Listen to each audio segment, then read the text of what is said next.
아까 저희가 그 일부에서 배달 이야기할 때 배달 수수료, 각종 수수료 때문에 힘들다라고 하는 뭐 2926번 쓰시는 분을 비롯해서 많은 의견을 보내주셨는데요. 그런 말이 있죠. 앞으로 벌고 뒤로 잃는다. 예, 앞으로 벌어도 남는 게 없다. 왜 그럴까요? 그 비용을 잘 관리를 해야 할 텐데 그게 좀 쉽지가 않습니다. 좀 노하우를 여러분께 좀 알려드리려고 합니다. 오늘 창업 트렌드 시간에 글로벌 프랜차이즈 회사에서 24년간 근무한 홍광암 이사 그리고 창업 플랫폼 창톡의 노승욱 대표 함께 모셨습니다. 안녕하세요. 안녕하세요. 예, 안녕하십니까. 손익계산 이렇게 보면 이거 일단 머리가 좀 아파집니다. 이 이야기로 오늘 조금 더 쉽게 재미있게 좀 풀이를 부탁드립니다. 우선은 홍광암 이사님이 글로벌 패스트푸드 기업에서 오래 일하셨다고요. 예. 주로 어떤 일을 하셨던 거예요? 그 우선 매장에서 부점장, 점장 근무를 했었고요. 예. 그다음에 본사에서 운영 지원, 그다음 마케팅 부분에서 업무를 했습니다. 마이크 쪽을 조금만 더 가까이 와주시면은 더 우리 청취자분들이 더 잘 들어주실 것 같아요. 그러면은 점장으로 시작을 하셔서 그 안에 관리까지도 네, 같이 맞습니다. 하셨던 거예요? 예. 그러면 프랜차이즈 같은 경우는 매장마다 이제 매출이 다 제각기일 거 아닙니까? 네네. 외국계 회사는 이 손익계산을 좀 어떻게 운영을 합니까? 이게 시스템화 되어 있겠죠? 네, 시스템화되어 있고요. 매장에서 매월 매출 보고 진행을 하고 네. 그다음에 손익 계정에 대해서 각각 분석을 통해서 이런 부분들을 또 매장에서 손익이 좋다 또는 안 좋은 쪽에 그런 데에 대해서 기회율을 찾기 위해서 많이 노력을 하고 있고요. 아하. 개선점을 찾기 위해서 매월 논의하고 교육을 진행하고 있습니다. 그 요인을 찾는 것부터 시작을 한다. 네, 맞습니다. 점포마다 다 다를 테니까요. 네네. 그래요. 그거 하나하나 한번 배워볼게요. 일단 노승욱 대표님. 네. 손익계산이라고 하면은 이제 특히 많은 자영업 하시는 분들은 당장 지금 뭐 매출 내기도 바빠 죽겠고 힘들어 죽겠는데 그것까지 내가 배워야 돼? 네. 과연 이걸 내가 혼자서 할 수 있을까? 라는 좀 걱정도 하실 수 있거든요. 그렇죠. 저도 참 오늘 방송 하기 싫었는데 아침부터 그래요? 머리 아프니까. 근데 해야죠. 꼭 필요한 게 이 창업 교육을 이제 하는 곳들에 가면 제일 먼저 가르치는 것 중에 하나가 엑셀이에요. 그러니까 엑셀도 못 다루는 자영업자분들이 많이 계시거든요. 컴퓨터 엑셀 프로그램. 네네. 네, 그게 이제 어떤 값을 입력했을 때 이제 순이익이 얼마가 나오고 이런 산식들이 있거든요. 네네네. 네, 이런 것들을 처음에는 좀 배워야 돼요. 그러니까 자영업자분들이 창업도 이제 공부를 하고 시작을 하셔야 되거든요. 그래서 이게 다 매장마다 다르기 때문에 네. 메뉴마다 다르고 해서 우리가 이제 가격을 얼마를 올렸을 때 영업이익률이 어떻게 바뀌고 순이익이 어떻게 바뀌고 이런 것들을 처음에는 해서 엑셀식을 하나 만들고 시작을 하시는 게 좋을 것 같습니다. 그래서 오늘 방송 들으시면서 이런 원가가 들어가야 되는구나 이런 것들 계산식을 만들지 않고서 하면 진짜 주먹구구식 경영이 되는 거죠. 주먹구구식. 네네. 근데 그 주먹구구식을 벗어나야 새는 돈을 한 푼이라도 막을 수 있는 거고요. 네. 그때부터 어떤 체계적인 시스템적인 관리가 시작이 되는 걸 텐데요. 홍광암 이사님, 혹시 이게 엑셀부터 배워야 한다고 하니까 일단 무슨 뭐 자영업 창업 트렌드라고 하면 치킨을 가장 맛있게 튀기는 온도, 새로 잘 팔리는 메뉴, 이런 거는 얘기해 주지 갑자기 머리 아프게 무슨 손익계산이야 이런 얘기 하실 수 있거든요. 예. 어떻게 좀 이 중요성을 강조해 주실 수 있을까요? 먼저 그 외식 글로벌 브랜드하고 또는 이제 우리나라의 외식의 대표적인 브랜드들은 네. 최근에 이제 최근보다 예전부터 매출이나 손익에 대한 이제 분석에 대한 업무에 되게 강화를 하고 있는 상태입니다. 우리 그 손익에 대한 그 부분 계정마다 네. 계속 이제 분석을 통해서 어느 것을 개선할 수 있는지 그런 기회율을 찾고 그런 부분 기회율을 찾았다면 이거를 어떻게 매장에 접목을 시키고 개선하는지 네네. 그다음에 그 개선을 한 후에 이게 어느 실적으로 또 반영이 됐는지 피드백을 받고 하는 순환적인 분석 업무를 진행을 하고 있습니다. 우리 그 자영업자 하시는 분들이 대부분 이제 고객님들 대하시느라고 고생 하셔서 예. 매출을 참 열심히 올리시는데 네. 어떨 때는 남는 게 없다고 그죠. 매출은 올랐는데 남는 게 없다고 하는 경우가 많습니다. 그 말씀은 한 열에 9은 하시지 않을까요? 예, 맞습니다. 최근에 이제 대부분 사장님들이 그렇게 대답을 하시고 네. 그래서 우리가 그 숫자적으로 보는 거는 되게 어렵지만 네네. 이 부분은 어떻게 보면 우리 자영업자 사장님들의 기회율을 찾기 위한 되게 필수적인 사항이다 않나 이렇게 생각을 하고 있습니다. 필수다. 네. 필수다. 근데 그 매출 구간을 나눠서 관리해요. 그것도 무슨 매출 구간이 14개로 나눌 수 있다고. 네. 그거는 뭐 너무 세부적으로 나눴을 때의 매출 구간으로 볼 수 있고요. 이 매출 구간이라는 게 어떤 뜻이에요? 먼저 이제 매출에 대해서 이제 조금 개념을 예. 갖자면 네. 이게 그 자영업하시는 사장님들께서 우리 매출은 얼마가 포스에 찍혔어 이렇게 이제 생각을 하시는데 네. 그거를 이제 세부적으로 분류하면 오늘 고객이 몇 명이 오셨어. 그리고 이 고객이 한 분당 얼마를 드셨어. 아, 객단가. 네. 그렇게 돼서 이 두 가지를 곱하면 이제 일단 매출이 되는 거고요. 예. 이 매출을 우리가 매일매일 하루하루 평균값을 구하면 일평균 매출이라는 게 나옵니다. 네네네. 그래서 일평균 매출을 이 데이터를 매월 1월달, 2월달, 12월까지 네. 매월 하게 되면 네. 연간으로 이제 누적으로 되면 그게 이제 계절 지수라는 지수가 나옵니다. 그게 이제 말이 어려워서 계절 지수지 몇 월 달에 우리 얼마 팔았어. 네네네. 몇 월 달에는 얼마 팔았어. 이 그래프로 이제 지수를 나눈 건데. 아, 월간으로. 네. 이게 무슨 통계청도 아니고 계절 조정을 하기 맞습니다. 시작하면 이게 머리가 좀 아픈데. 예, 이제 처음 시작하는 말이 되게 어려운데 네. 이거를 그래프를 그리다 보면 이게 어느 달에 그러니까 1년으로 봤을 때 어느 달이 매출이 되게 높고 어느 달이 매출이 낮고 이게 이제 그래프상으로 나옵니다. 뭐 당연히 뭐 냉면집이면 여름에 많이 팔리고 네, 맞습니다. 콩국수도 그럴 테고. 네. 대부분의 이제 우리 사장님들은 오늘 이제 바빴으면 매출이 높고 네. 오늘 안 바빴으면 매출이 낮아 이런 개념으로 계시는데 네. 이거를 조금 힘들지만 계속 이제 누적으로 이제 숫자들을 누적으로 기입을 하다 보면 어느 달에 매출이 높고 어느 달에 매출이 낮다 이거를 볼 수가 있습니다. 숫자로 관리하는 걸 일평균 매출뿐만이 아니라 월별로도 관리하고 그걸로 계절성도 파악을 하고요. 네, 일단 맞습니다. 거기서부터 이제 출발이 되는 거네요. 맞습니다. 노승욱 대표님 실제로 이렇게 하시는 분들이 계십니까? 자영업 하시는 분들 중에? 많지는 않으시죠. 네, 그래요? 그러니까 이제 앞에서 팔고 뒤로 미치는 건데 네. 저도 이제 그 가격을 인상을 하는 과정을 봤어요. 그러니까 요즘 물가가 많이 올랐다 해서 이제 가격들을 많이 인상을 하시는데 이거를 그냥 주먹구구식으로 옆 가게가 이 정도 하니까 우리도 이 정도 받아야 돼. 네네. 뭐 아니요 요새 원가가 얼마 올랐으니까 이 정도 받아야지 이렇게 반영하시는 분들이 있는데 그러면은 이제 앞에서 팔고 뒤로 미치는 경우가 많이 있죠. 그러니까 이 적정 원가율이라는 게 있거든요. 그러니까 식당은 뭐 이제 메뉴마다 다른데 네. 보통 한 20%에서 30% 정도 이렇게 보거든요. 근데 이제 베이커리 같은 경우는 밀가루가 조금 원가가 싸니까 한 20% 정도 이렇게 본다든지 이제 그거를 유지하는 수준으로 그러면 이 가격이 어느 정도가 돼야지 이게 지속 가능하겠다. 네. 이런 식으로 계산을 해서 가격을 올리는 게 바람직하다고 하더라고요. 그러니까 그러려면 먼저 우리 가게의 원가가 먼저 계산이 나와야겠죠. 네. 이렇게 원가를 기반으로 가격을 결정해야 되는데 오히려 반대로 그냥 가격부터 결정하고 하다 보면 이제 나중에 원가가 생각보다 많이 나오네 해가지고 이제 앞에서 팔고 뒤로 미치는 경우들이 많이 있죠.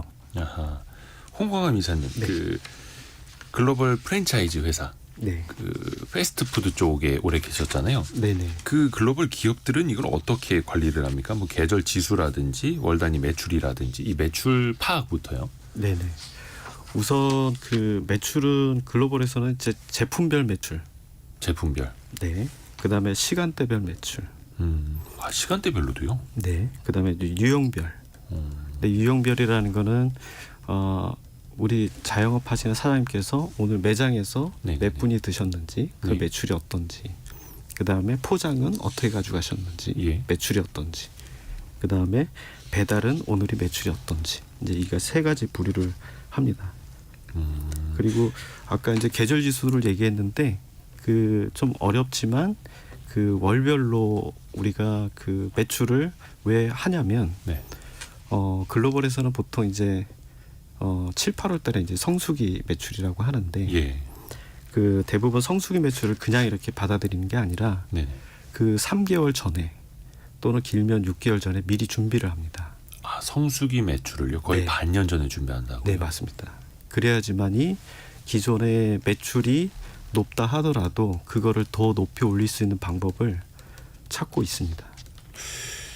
성수기 매출을 3개월, 6개월 전에 준비한다는 게 음식을 미리 준비한다는 건 절대 아닐 테고요. 네. 어떤 준비를 하는 거예요? 그렇게 오랫동안? 우선 말씀하신 신제품, 네. 아까 음식 말씀하신 신제품이나 메뉴. 기존의 제품, 메뉴들, 그다음에 이제 프로모션, 어느 달에 어떤 프로모션을 할지 그런 매출 관련 계획을 진행하고 있습니다. 아하. 메뉴, 신메뉴를 개발하는 것뿐만 아니라 기존 메뉴들도 업데이트하는 것들. 네. 그리고 어떻게 홍보를 할 것인가 그런 계획들이 다 들어가는 거네요. 네, 근데 맞습니다. 이게 성수기가 7, 8월이라고 하신 거는 패스트푸드점 기준입니까? 아니면 대부분의 음식점들이 그런가요? 음식점마다 다 따져봐야겠지만 예. 제가 이제 말씀하신 7, 8월 성수기라는 거는 패스트푸드라고 보시면 되겠습니다. 네. 어떤 음식점은 뭐 겨울철에 강할 때가 있고 네. 어떤 음식점은 여름철에 강할 때가 있고 조금 분산돼 있다고 볼 수 있습니다. 일반적으로 좀 방학 시즌에 좀 맞습니다. 매출이 높다고 보면 되나요? 네네 맞습니다. 그래요. 그거를 또 미리 준비를 하셔야 된다. 야, 근데 이제 자영업 하시는 분들 입장에서 프랜차이즈 글로벌 기업처럼 사이드 메뉴 뭐 준비를 해놓고 계절성에 맞는 메뉴를 또 개발을 해놓고 사실 이게 또 쉽지는 않을 텐데 그렇죠? 네. 근데 우리가 은연중에 이렇게 좀 시간대별로 이렇게 마케팅을 하는 것들이 많이 있어요. 그러니까 뭐 패스트푸드에서 이제 착한 점심 해서 그때는 이제 가격대가 좀 달라지죠. 네네. 네, 그러니까 그 시간대에 이제 조금 객단가는 낮아도 네. 객수를 높여서 매출을 올리겠다 하는 전략인 거고 또 한 5시에서 7시 사이는 이제 주점은 약간 비수기잖아요. 보통 8시 이후로 많이 오니까 네. 예, 그때 이제 해피타임 해가지고 그때 오면은 뭐 소주 한 병 공짜로 준다든지 또 아니면 이제 빵집 같은 경우는 뭐 저녁 8시 이후로 이제 마감 세일을 한다든지 네. 그리고 옷가게 같은 경우도 이제 계절별로 이제 재고를 처분하기 위해서 또 이제 시즌 세일 같은 거 하고 네. 이런 것들이 다 데이터에 기반해서 이제 좀 매출이 안 나오는 시기를 이제 더 보강을 하고 잘 나오는 시기는 더 잘 나오도록 이렇게 하고 있죠. 그러니까 저도 길거리에서 어떤 옷가게에서 점심 시간에 와서 사시면은 뭐 30% 할인해 드립니다. 이렇게 써놨더라고요. 근데 저게 점심 시간에 뭐 물론 이제 직장인들은 시간 나니까 그때 들를 수는 있는데 그게 무슨 차이가 있나 생각을 해보니까 그냥 30% 할인을 하는 건데 뭔가 그 시간 타임 이런 걸 제 사람들에게 공략하는 의미로 조금 더 이제 배가시키려는 그런 의도도 있는 거였더라고요. 네, 이거를 이제 극대화하면은 이런 전략을 그 시간대별로 실시간으로 이제 가격을 변경을 하는 경우가 있어요. 근데 이거는 오프라인 매장에서는 좀 어렵고 배달 앱에서는 쓸 수가 있어요. 그러니까 배달료를 이제 실시간으로 수정을 할 수 있거든요. 그러면 그래요? 네, 배달료를 이제 아예 안 받을 때가 있고 네네. 또 그냥 많이 받을 때가 있고 그거를 조정하는 거에 따라서 상단에 노출되고 안 되고가 또 달라지거든요. 그래서 배달로만 한 월 매출 1억 올리시는 사장님은 정말 배달 앱을 나는 성경책처럼 본다. 배달 앱을요? 네. 그러니까 하루에도 계속 그거를 조정하려고 다른 업체가 어떻게 조정했는지 보고 또 대응하고 이렇게 이제 하루에도 여러 번 가격을 변경을 하시더라고요. 미세 조정을 하는 거네요. 그렇죠. 네. 배달비 뭐 3,000원에서 아니면 이제 사람들이 몰릴 것 같으면 막 2,500원으로 내렸다가 막 이런 식으로요. 그렇죠. 그게 이 시간대에는 이 가격에 했을 때 더 상단에 노출되고 좀 주문이 많이 오더라 이런 경험적인 또 이제 데이터를 바탕으로 그렇게 조정을 하기 시작하셨다고 하더라고요. 이야 대단하십니다. 그 홍광한 이사님, 네. 그 이제 글로벌 프랜차이즈 업체들은 뭐 3개월, 6개월 전부터 어떤 성수기를 준비할 수 있는데 자영업자들은 그 3개월, 6개월부터 어떤 준비를 좀 하면 좋을까요? 자영업자분들이 예를 들어서 그 저희가 아까 그 월별로 우리가 예. 준비에 대한 그 어느 월이 매출이 높고 어느 월이 매출이 낮다 네. 이랬을 때 우리가 매출이 낮은 월에는 내가 어떤 방식으로 이 매출을 올리기 위한 방법이 뭘까? 우선 숫자적으로 내가 타겟에 대한 월을 준비를 해야 되고요. 우리가 지금 갖고 있는 이제 메뉴에 대한 그런 부분들을 이제 코어 외에 뭐 예를 들어서 이 가격보다 더 저렴한 가격의 밸류군을 만든다든가 아니면 우리의 시그니처 코어 메뉴보다 좀 더 프리미엄적인 메뉴를 만든다든가 이런 이제 제품에 대한 그 월별로 계획을 세우고 그다음에 이제 프로모션이라고 그래서 아까 옷가게 말씀하실 때도 네, 네. 그런 어느 달에 내가 어떤 할인을 하거나 아니면 고객들한테 좀 더 덤으로 드릴 수 있는 그런 프로모션적인 것도 계획을 세워서 그 달에 막상 이제 바로 시작할 수 없기 때문에 그 전에 미리미리 계획할 수 있는 그런 시스템으로 가는 게 좋다고 봅니다. 그래서 2달 전에 뭘 준비하고 한 달 전에 무슨 뭐 인쇄물을 네, 맞습니다. 준비하고 그 직전 시기엔 그걸 또 어떻게 홍보 시작하고 이런 식으로요. 네네 맞습니다. 근데 그 메뉴도 코어는 이제 핵심 메뉴인데 네. 핵심 메뉴뿐만이 아니라 또 다른 걸 또 어떻게 개발해서 홍보할 것인가 이런 것도 다 포함이 되는 거네요. 네 맞습니다. 노승욱 대표님. 네. 앞에서 그 배달 앱을 성경책처럼 들여다보시는 그 사장님도 그렇고 네. 굉장히 이제 분석적이고 계획적이신 분들은 사실 시키지 않아도 본인이 또 스스로 그렇게 하시는 것 같기도 해요. 네. 컴퓨터로 막 엑셀 작업을 하고. 근데 이게 이렇게 계획적이지 않은 분들한테는 이제 골치 아픈 일일 수도 있고 MBTI로 따지면 이제 J가 굉장히 계획적이라고 하는데 네. P 약간 좀 이제 즉흥적이신 분들한테는 이것 자체가 어떻게 성격에 너무 안 맞기도 하잖아요. 어떻게 해야 됩니까? 근데 사업을 하려면 네. 어느 정도 계획적 성향이 필요한 것 같습니다. 이게 저 MBTI를 그 스타트업 CEO들을 조사를 해봤는데요. 네네네. 그 야놀자나 마켓컬리의 대표가 원래는 P 성향이었대요. 그 좀 즉흥적인 성향이었대요. 대학생 때는. MBTI 네. 맨 마지막 그 알파벳 네, 창업하기 전에는. 네. 근데 사업을 하면서 지금은 J 성향이 나온대요. 계획적으로. 네. 그러니까 이 재무적인 거 손익 계산을 안 할 수가 없으니까 사업을 하다 보면 그러면서 점점 이제 그런 성향이 강화가 되는 거죠. 또 그렇게 하니까 이제 성공을 한 거고요. 그리고 요즘은 포스가 워낙 잘 돼 있어서 그 키오스크나 이런 것들이 이제 다 데이터가 남거든요. 그래서 이제는 이제 일일이 계산기 두들기지 않아도 버튼 몇 개 누르면 그래프가 쫙 나와요. 그래서 아 우리 가게의 계절 지수가 어떻구나, 뭐 성수기가 어떻구나 이런 것들을 바로 볼 수 있어서 네. 조금만 노력을 하시면 관심을 가지시면 제 성향이 아니셔도 쉽게 알 수가 있습니다. 그러니까 본인이 일일이 계산을 할 필요 없고 요즘에는 원체 이제 시스템적으로 자동화돼서 잘 나오니까 네. 근데 그런 걸 활용을 잘 못하시는 분들이 많죠.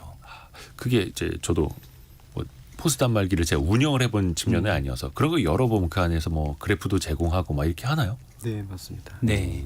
시각적으로도. 네. 그래서 그 보통 이제 할 일 없으면 이렇게 조금 한가하거나 하면 그거를 이제 계속 보면서 이제 분석을 하시는 분들이 들여다보는 거예요, 계속. 네네. 그 디스플레이도 잘 되어 있고 네, 그 안에서 매출 숫자뿐만 아니라 그래프로도 시각적으로도 쉽게 보여주니까 네.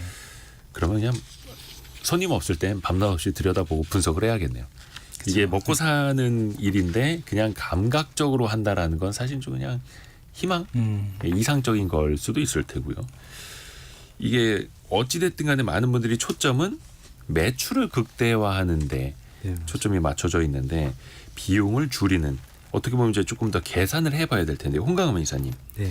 매출 계산법 말고 비용 계산법이라는 것도 어떻게 우리가 가져가야 되겠습니까? 예, 비용 계산법은 우리 사장님들께서 이제 장사를 하시다 보면 네. 이 비용이 이제 어디에 들어가고 또 얼마나 많은 비용 또는 적은 비용들이 들어갔는지 그리고 이 비용들이 이제 효과적으로 운영을 하고 있는지 이런 부분들을 봐서 우리가 너무 비용이 많이 들어가면 우리가 남는 게 별로 없기 때문에 이에 대한 기회 요인을 찾는 거를 필요하다고 생각을 하고 있습니다.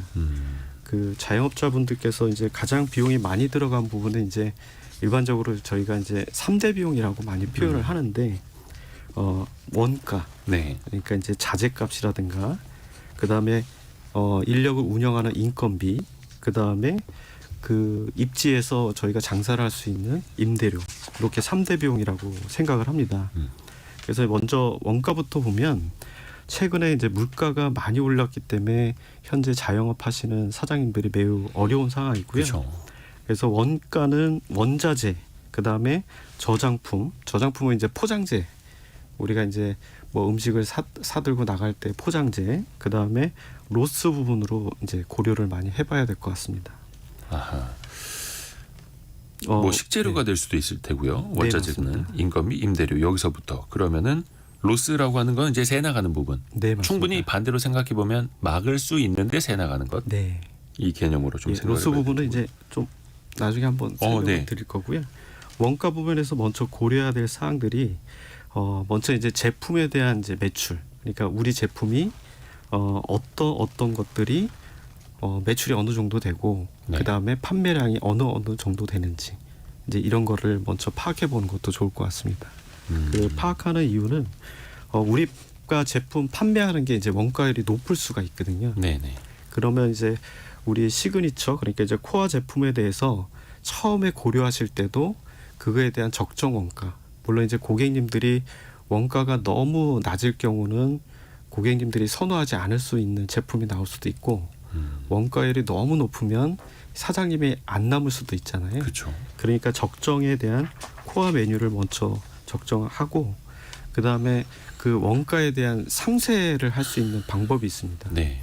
그러니까 이제 원가가 높은 것들이 판매량이 어느 정도 되면 원가율이 낮은 제품들을 고객들한테 좀 권장을 하거나 유도를 해서 전반적으로 전체적인 그 제품에 대한 원가를 상쇄시켜서 기존의 원가율을 조금 낮출 수 있는 그런 방법도 사용할 수 있다고 봅니다.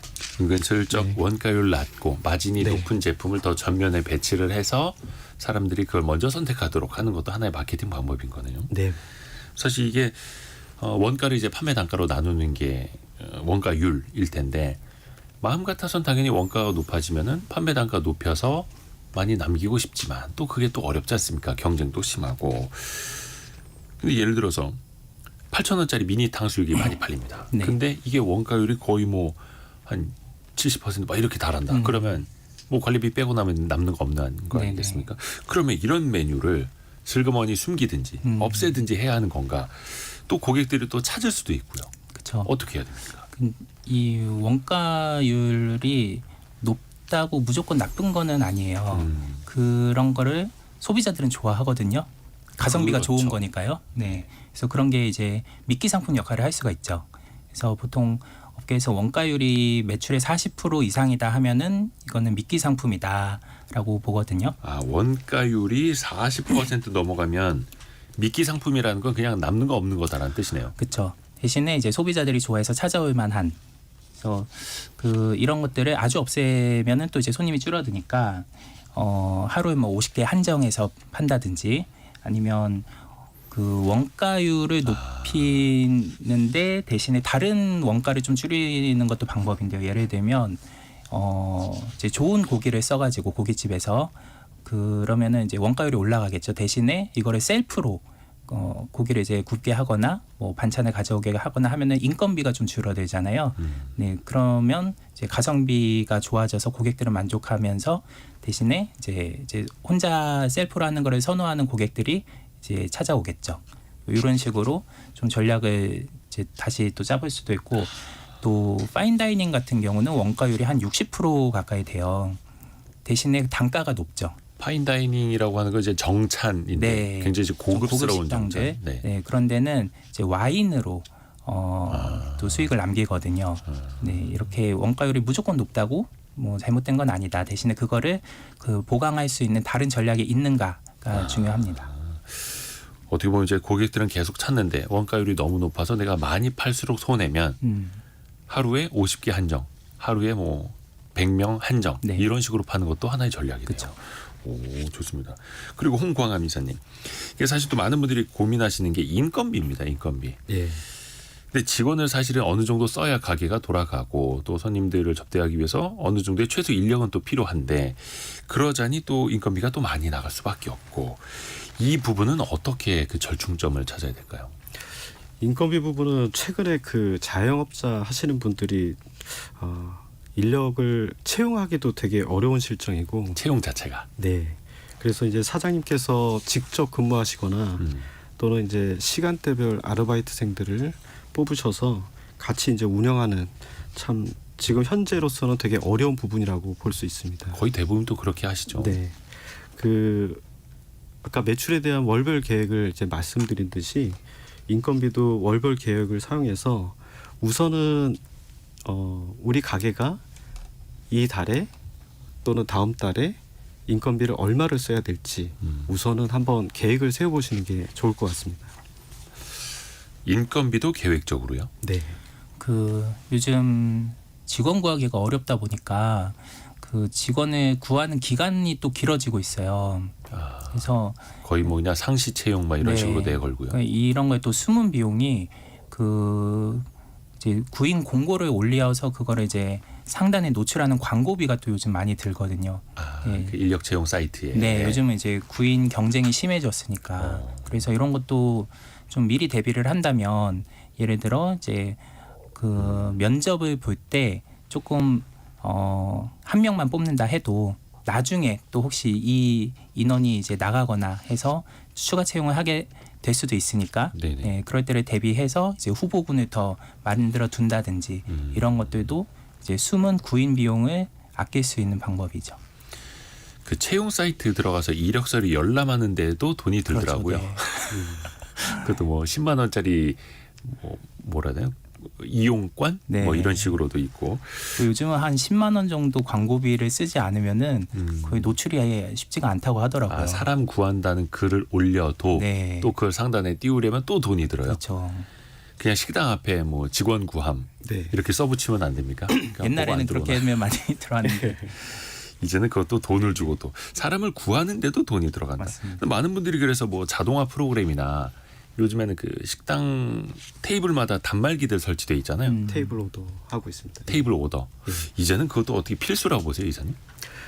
우선은 그 패스트푸드점은 대부분 다 키오스크 운영은 거의 진행을 완료를 한 상태고 네. 그다음에 자영업 하시는 사장님들도 테이블에 네. 테이블 오더를 이제 진행을 거의 많이 하고 계십니다. 거기에 이제 기능 자체가 이제 제가 구매하기 위해서 구매하기 위해서 이제 누르는 경우도 있고 네. 그다음에 결제 수단으로 하는 경우도 있습니다. 어. 테이블 오더가 이제 두 종류로 이제 진행을 되는데 네네. 그 인력을 어떻게 운영할지 그 고객님한테 우리 직원이 몇 번 가는지 또는 이런 부분 또 매장에 이제 커피인지 아닌지 이 형태에 따라서도 키오스크가 맞냐 테이블 오더가 맞냐 이제 이런 부분들로 구분을 하시면 될 것 같습니다. 참 이게 좀 어떻게 보면 삭막해지는 거예요. 근데 자영업하시는 분들 입장에서는 비용 때문에 또 어쩔 수 없이 선택할 수밖에 없고 그냥 좀 모자라서 공깃밥 하나 추가하려고 공깃밥 하나 더 주세요. 근데 저걸로 주문하세요. 그러면 다시 찾아서 공깃밥 찾고 1,000원짜리 추가해서 결제하고 그렇게 됐네요. 또 시절이. 또 하나가 많이 들어가는 비용 중에 하나가 임대료입니다. 임차료. 근데 이거는 식자재는 좀 싼 자재를 찾을 수가 있어요. 네. 인건비는 뭐 로봇을 어떻게 좀 사오든 간에 테이블 오더를 도입할 수는 있는데 임차료 올라가는 건 이거 내가 장사하던 곳에서 또 어디 시골로 이사 갈 수도 없는 거고 이게 가장 또 경직적이지 않습니까? 이거는 어떻게 해야 됩니까? 그 임차료 부분은 코로나 시대 이후에 그 전에는 이제 착한 임대인 캠페인으로 방식으로 해서 세입자분들한테 임대인분들이 어느 정도 고려를 많이 한 상태였었습니다. 근데 이제 코로나 이후에 임차료에 대한 금액이 각 지역별로 조금 인기도가 높은 그런 지역들은 이제 서서히 어느 정도의 예전 자리로 임대료가 많이 올라가고 있는 상태라서요. 임대료는 아까 말씀드린 3대 비용 중에 원가나 인건비는 저희가 관리하면서 진행을 할 수가 있는데 이 임대료는 처음에 저희가 장사를 시작하기 전에 그때 이제 많은 그 신경을 쓰고 그래서 이제 그 임대료를 가장 효과적으로 그 상권으로 이제 봐야 되는데요. 네.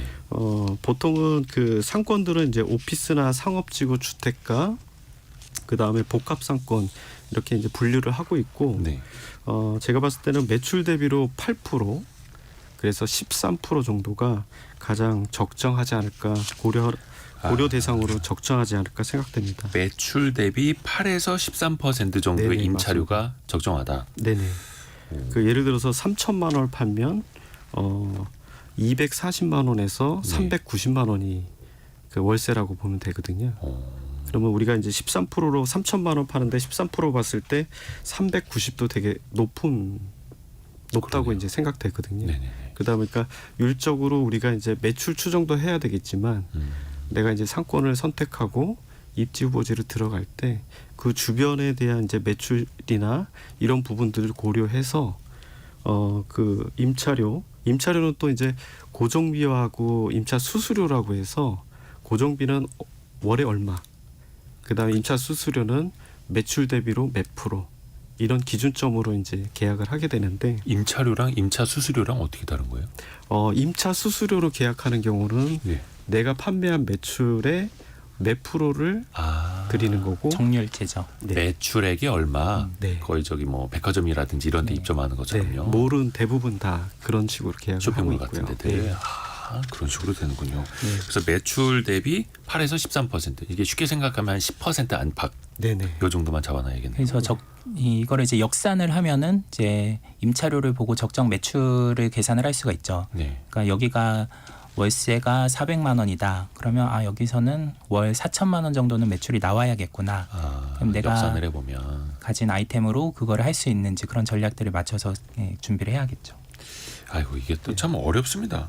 그러니까 대형 브랜드에서는 왜 개발팀이 네, 맞습니다. 입지도 봐주고 상권 분석도 해주고 임대료랑 예상 매출 계산을 해서 요 정도 입지면 괜찮습니다. 이런 거 해주잖아요. 프랜차이즈는 특히나. 네. 전문가들이 이제 보통 회사에 다 계시고 예. 그 전문가들이 이제 분석이나 이 입지에 대한 이제 전반적인 이제 의견들을 제시해 주시는데 네네. 우리 자영업자 사장님들은 초기에 입지를 선정할 때 그거를 할 수가 없기 때문에 그렇죠. 주중, 그 다음에 주말, 음. 그 다음에 점심때, 저녁때 음. 참 힘든데 그 시간대에 내가 하려고 하는 장사하려고 하는 데에 그 상권을 꼭 보시고 나서 결정을 해주셨으면 좋겠습니다. 그것도 시간대별로 뭐 비수기, 성수기별로 네, 그 맞습니다. 장소를 이제 지켜봐야 한다라는 거죠. 네, 그래서 어떤 분들이 이제 이 카운팅하는 기계 있지 않습니까? 이런 네. 거 들고 다니면서 이제 앞에서 유동이 들어가는 사람 나오는 사람 체크하시고 그거 가지고 이제 권리비 같은 거 네네. 이런 것도 계산을 해야 되니까요. 근데 우리가 뭐 예를 들어서 인건비라든지 임차료라든지 식자재 비용 같은 거 가장 많이 나가는 3대 비용에 대해서 이야기를 했는데 이거 말고 눈에 보이지 않게 계속 새어나가는 것들 많지 않습니까? 네. 그 일단은 새어 나가는 게 있고 내가 매출을 위해서 조금 투자를 하셔야 되는 비용들도 분류를 할 수 있을 것 같습니다. 투자 성격일 수도 있고요. 예, 우선적으로 광고 선전비라는 게 있는데 아하. 이 부분은 안 사용하면 비용으로 책정은 안 되지만 이 부분은 매출을 올리기 위해서 어느 정도의 적정성을 써야 된다고 생각을 합니다. 그래서 대부분의 자영업자분들은 매출 대비로 한 3% 정도 쓰면 어떨까라는 생각을 하고요. 광고 선전비를 월 3%요. 매출의 3%. 네네. 그러니까 이 방법은 이제 매출을 올리기 위한 비용이고 배달 매출을 올리기 위한 비용일 수도 있습니다. 그래서 이 부분들에 대해서는 우리가 매출이나 또는 다른 손익을 기반으로 해서 매출을 더 올려야 된다고 판단했을 때는 네네. 어느 적정선은 사용을 하시는 게 좋을 것 같습니다. 월 매출의 3% 정도는 광고 선전비로. 근데 네, 맞습니다. 역으로 그거보다 더 많이 해서 초과 지출하고 있다라고 하면 어느 정도 좀 낮출 필요도 있는 거네요. 네, 맞습니다. 근데 이것도 참 경우에 따라 다른데 그 임대료가 비싼 매장은 입지가 좋잖아요. 그러면 그렇죠. 그 자체가 어떻게 보면 광고 선전이 되거든요. 자리만으로. 네, 그러니까 눈에 잘 띄니까 그래서 임대료를 조금 더 주고 광고 선전비를 조금 덜 쓰는 경우도 요즘은 늘고 있습니다. 왜냐하면 이제 요즘 오프라인 상권이 활성화되면서 예, 온라인 마케팅보다는 이제 오프라인의 유동이 더 많아지니까요. 아하, 그러네요. 그리고 또 그 최근에도 어떤 카드 회사랑 또 자영업자분들이 또 마찰을 겪고 있더라고요. 네. 카드 결제 수수료 너무 비싸다, 내려달라. 이런 경우도 또 많지 않습니까? 카드 결제 수수료는 대부분 비슷하게 책정이 거의 다 돼 있고요. 네. 최근에 나왔던 이슈라고 하기에는 태블릿 5도를 결제할 때 그거를 들여와서 이제 리스, 네. 그러니까 임대 받아서 이제 사용할 때 거기에 계약 약관을 조금 잘 읽어보셔야 될 것 같습니다. 그러니까 대부분 월 얼마로 해가지고 이거를 쓸 수가 있는데 그 외에 뭐 횟수당이든 뭐든 조금 자영업자분들한테 좀 어려움도 있을 수 있어서 이런 부분들을 할 때는 조금 더 계약서를 확인하고 결정을 하면 되고요. 일반적인 카드 결제 수수료 대부분이 2.5에서 3% 정도로 거의 비슷하게 나온다고 보시면 될 것 같습니다. 그 결제 수수료가 2.5에서 3%요. 네네. 요거는 그 테이블 오더 기준인가요? 아니면은 카드 기준인가요? 테이블 오더든 포스든 다 동일하게 보고 있습니다. 그리고 테이블 오더 이거를 이제 뭐 임대해서 사용하게 되시는 분들은 추가 수수료 없는지 네. 이런 것도 꼼꼼히 챙겨 보셔야겠네요. 대부분 이제 월 얼마를 지불하면서 사용하게 되는데 이 부분에 대해서도 계약서는 꼼꼼하게 잘 보시는 게 좋을 것 같습니다.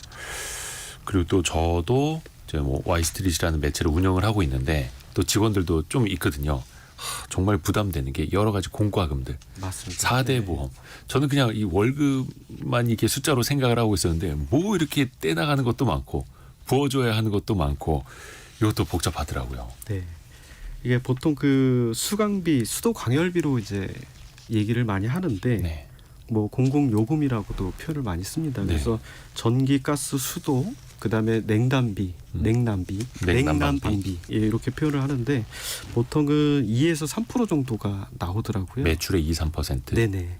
그래서 이런 거는 대부분 그 조금 그 사장님하고 같이 근무하시는 분들 또는 사장님이 자리에 안 계실 때 다른 근무하시는 분들하고 조금 소통을 잘 하셔서 시간대별로 온오프 타임을 잡아서 네.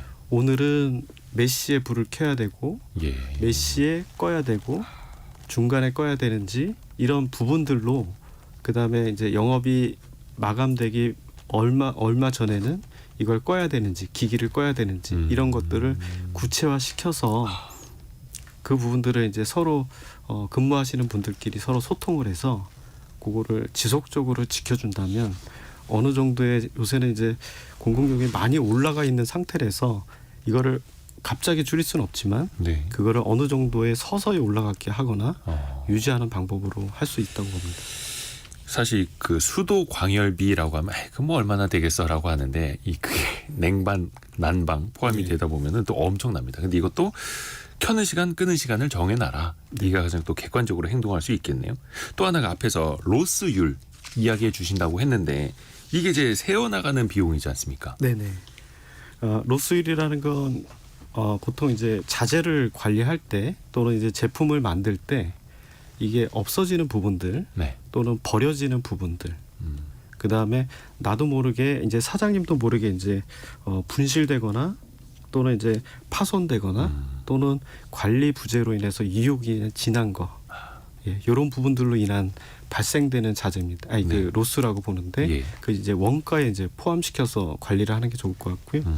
로스율은 보통 관리할 때 0.6에서 1% 정도를 관리하는데 네. 타이트하게 관리하면 0.6.